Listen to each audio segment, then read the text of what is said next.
Hello and welcome to another Midweek conversation at First Baptist Church Sweetwater, where we strive to be the first responders of God's love. My name is Jerry Hendricks. I'm back in studio with my good friend, your good friend, Teak Hamilton. Hi, Jerry. Hello, Teak. Nice sweater today. Thanks. And of course, it's turning to be like 78 degrees outside. I don't know what that's about. Yeah, I don't either, and it's wearing me out. Well, I want to wear my Christmas sweaters. I understand. I went through that little inner debate Sunday as I got ready for church. But you knew how hot it would be up on the stage. Well, it's always hot, but you still like to dress appropriate to the weather. Right, and I did take care of you the best I could Sunday morning. As you always do, I might add. I only had one blower going. I cut the heater off right before worship started, so I was hoping there was a chance. And then Robert Aker came out of the choir and he said, "It was hot up there with 2 shirts and a sweater." Oh my God. Well, yeah. So yes, I was looking at wearing a quarter zip, and I thought about that it does look good, but it is hot when you do that, and so those lights blazing down on you. Sure, that is so true. It's tough to be the guy in the light. Well, and so Robert, you mentioned choirs, and our worship choir led us Sunday with a couple of songs, and that was really nice. Yeah, it was a good addition for this Christmas season. It's just one more of those weeks of Advent that we've been talking about for so long, where we're going to have something special, and it was really good. I think that means that we've got to have something like really, really, really special this Sunday. Okay, so probably when we started our planning and started talking about this, which in some way started over a year ago, right? Because as you're kind of going through the season, you start thinking of ideas and you start planning, and in some cases we even purchase things that we'll use next year. Right. And so I don't think we ever came up with this particular idea that we hope to experience on Sunday. No. But of the 3 weeks, this one is what I would say is swinging for the fence. Right. It's and the pops were great, the choir was great, but this is the one I'm most excited about. I'm excited about it too, but I think it also holds the greatest risk. You know who else is excited about it? Wait, someone else? Yes. Who's that? Randa Riddle, our friend Randa. Oh yeah. She is excited enough about it that she's delaying going back home for Christmas to be there this Sunday. She's been hearing all this stuff on the podcast where we say it's a don't miss Sunday. She's not going to miss. Well, that just adds more pressure. Nah, it's going to be great. And I might add, no additional pressure for Teak or I. Yeah, no, that's true. So, I mean, we'll be doing our thing on Sunday, but that's about it. Yeah, but because we said it's a don't miss Sunday. Right. And she's not going to miss. Well, I'm glad to hear that. It is, and I think that's another one of the exciting things is we've kind of moved into this Advent season. You keep thinking, you keep trying to put COVID and pandemic in your rearview mirror, and it just doesn't quite get there. You can't quite make sense of where we are currently, and but you're almost getting a sense through some of the fellowships that we've had, through our anniversary dinner and through worship on Sundays, that things are beginning to feel good again, and we're seeing more people in worship. More students, more children. I think that's one of the things I noticed in looking back over our attendance on Sunday. So it's that time of year. I think I'm guessing that we're ready for it, and that's why people are beginning to come back together. Yeah, and I think that people like gathering, but being that it's Advent, it's even better. Like we do a really good job at Advent. I'll pat ourselves and our church on the back.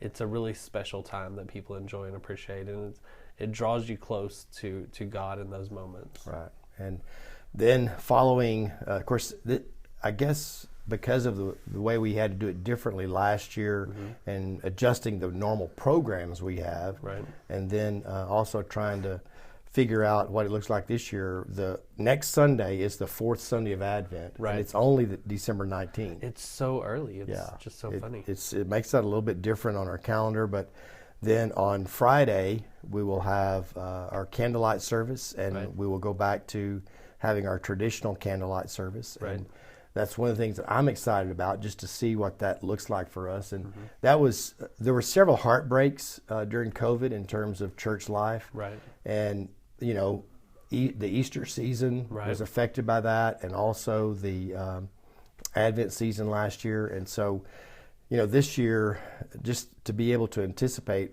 we had been building up on our candlelight service to such good crowds that it really stung last year that we knew we were going to have to do something different. Right. But I'm real excited about it this year. I think as we are every year. But yeah, I don't think I'm ever not excited about our Christmas Eve service, but it's one of the ones, and I can't remember if it was that or if it was Tenebrae service where you and I talked early on, and you said, if there's only a couple people here, we're getting rid of this one. And then after we have it, we're like, it doesn't matter if we have just us and our family. Let's do the Christmas Eve service because it's such a good deal. That's right. I mean, that's exactly what I said. I think it was after the second year, I think. Yeah. But a lot of it, I guess, is us developing this pattern of spiritual formation. Right. And, we've talked we had a group that met this fall talking about a book called Future Church. Mm-hmm. And the big part of that book was talking about how a church does discipleship. And right. I think one of the key ways that we do discipleship here are through our Sunday morning emphasis. Right. And I realize discipleship is more than just church attendance and taking notes on messages and worshiping on Sunday, right. but it's the rhythm that's created through those Sundays that we talk about midweek, that we have the opportunity to reinforce through publications, and then through our worship, so that if a person buys into that and owns that, right. then there is a natural path of discipleship that fits even if you move to another church, because the Christian calendar stays the same. Right, and I think we even encourage that more with the idea of conversation, right. the Sunday morning conversation. And then all those things of the week are meant to develop conversation within your family, around the table when you're with friends. And that's part of becoming a disciple, is that constant conversation about what it means to live out that life of Jesus. Right. So these next 2 weeks are definitely a part of that. And then we'll very quickly turn and roll into a new year. Right. Like December 26th is the next Sunday after Advent's over, right? Yes. December 26th. Yeah. And it is quick. Yeah. And we're kind of at that place. We were looking, doing typical planning this morning. We're at that place where this is sort of a crunch week, because it really sets things up through the end of the year. Right. And then we start the new year with our chamber coffee on the first Wednesday of January. And then we're off and running fast and furious. Which is always a great event also. Right. And again, another event that we did not host last year, right, because of COVID. And so we're excited to be able to do that and to entertain our community in the Welcome Center for community-wide events. So, for good coffee, not Folgers. Right. Good coffee, good snacks. Oh, yeah. And so there's always expect the unexpected when we're planning that. Yeah, definitely. It's fun just being able to host the community in that moment, but just seeing people's faces that maybe you haven't seen in a while. Yeah, for sure. The thing on thinking back to Sunday, where we go through these different texts and verses of the last 2 weeks, we've kind of talked about John the Baptist and him preparing the way for Jesus and for this last message that we have leading us into the birth of Jesus. It's real interesting to get different people's thoughts as we kind of listen to other messages that are out there as different people are approaching the season and seeing how they preach the series and get into the series. But I thought it was interesting this year how both of those backed up together. They really cut that story from John's perspective into 2 different weeks, and I had not used that before for whatever reason. Sunday was the second half of John talking about what it meant to really learn, or challenging the people not just to continue to find, they're not through baptism not just looking for a new way to live out their old life. Right. It wasn't just adding one more element or another element to something they had already doing without ever really experiencing any kind of life change. And so I was intrigued by reading that and seeing how the teaching styles of both John and Jesus were so similar at that time. Yeah. Of course, John being so different from the outset in terms of his personality and character and the way he was identified. Jesus probably not so much, as he had more of a subtle appearance as we got to know him through Scripture. But right. Still, when they started teaching, it had a very, very similar way of communicating. Right. Every once in a while we have these things that link up perfectly between Sunday morning and in the youth and class. And this has been one of those series that kind of has fit, even though we didn't plan for it to work that way. Last Sunday, we looked at Zechariah's song, the father of John the Baptist, and had that conversation. And then we go in there, and you're talking about John the Baptist, and it's nice when those kind of build on each other. And we looked at that. And one of the things that stuck out to me, and has continued kind of stick out to me, is when Isaiah talks about out of the stump of Jesse a shoot. That means whatever was there, the tree that was there has been cut down, but there's still that birth. And so John the Baptist is that kind of first hint at here's something shooting out of what's been cut off, what's been cut down, and just the excitement that brings to a nation. Right. That they're willing to follow this guy who's eating locust and honey. Yeah, that's so true. Because when I see somebody eating bugs, I want to follow. Yeah, exactly. I can understand that completely. But it was, when you were talking about that, it just reminded me of the way this has just fit so well together for youth with what you're saying on Sunday mornings. Well, I think that's what you and I excites us most when we start talking about how a person approaches spiritual formation. Right. That if we can create something within the life and context of the church that is consistent. It's in this case, it's, I guess, compatible, but eventually it merges, and it is something that a person can carry from either childhood through adulthood and into life. So that's always exciting to think about that, but it is always fun when it merges like that so clearly. And it might be that we use lectionary. That's where I get my passages from, you get yours from, and that might be a little intentional. But it fits, and it's really neat when that happens. But I think the other thing that we've learned in the use of lectionary is that there's freedom within that. Right. And your approach to that is not going to be exactly the same as mine. Right. And but because it's the same theme, it all works together. Mm-hmm. That's in the readings that we provide. Most of those readings throughout the year come from lectionary. Right.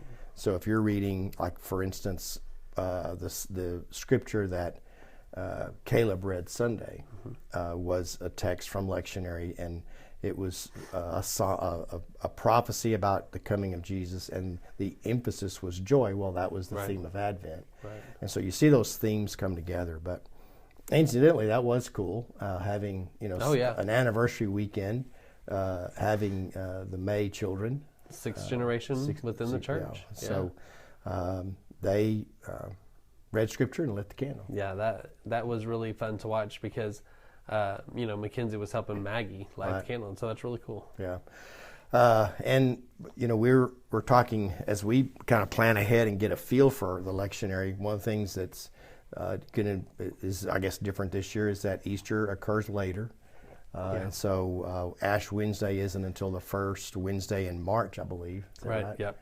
So. As far as our calendaring and series and those kinds of things in regard to our church, it sets up a little bit of a different look for us. But one of the traditions that we've kept here is that on Christmas Eve we light the Christ candle as a part of our worship, and then the following Sunday all the Advent candles are gone, but the Christ candle remains, and we continue to light that Christ candle until our Tenebrae service, which is a Good Friday service before Easter. Yeah, sorry. Yeah. You just that one is one of the ones that we started doing several years ago, and it brings great meaning and visual imagery to what happens at the Tenebrae service. Right, and as something that, as Teak and I talk about the theology behind some of the things that we do, it was just it was an epiphany for us, I believe, after maybe we finished a Tenebrae service.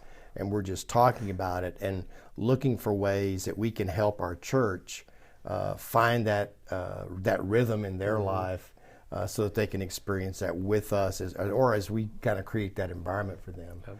But so we'll have a number of readers and candle lighters from this point forward, for a good long time, and that's been a bit of a concern for me this year, because we knew that we'd have to have extra people to do that. Right. But, it always works out, so that's great. But we have the good candles that don't, go down as quickly. Right. I'm using new candles, a new type of candle in the youth this year. And, my hope candle is almost gone. Well, we... oh, no. Yeah, well, we we've had some conversations about our candles this year. Yeah, we had one year in youth that I had this real cool log that we use for our the Hope candle burned down so far that when I went to blow it out, I realized that the log was starting to catch on fire. Wow. So I was like, well, good thing Advent's over. We'll throw this log out. So we didn't do that again. No more flammable on the Advent wreath. There you go. Well, you are known for setting things on fire. Yes, I am. Pentecost Sunday's coming. It's in June this year also, Pentecost Sunday. Is it really? Yep. Well, thanks for joining us for this midweek conversation. Tika and I always enjoy getting together and visiting in this way, and I know that many of you join us and comment either online or to us about the things that we're talking about.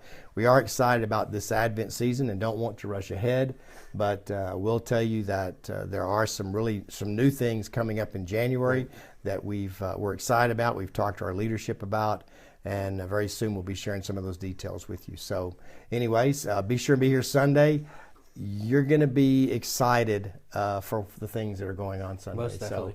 And look forward to it, and look forward to seeing you folks. See you then.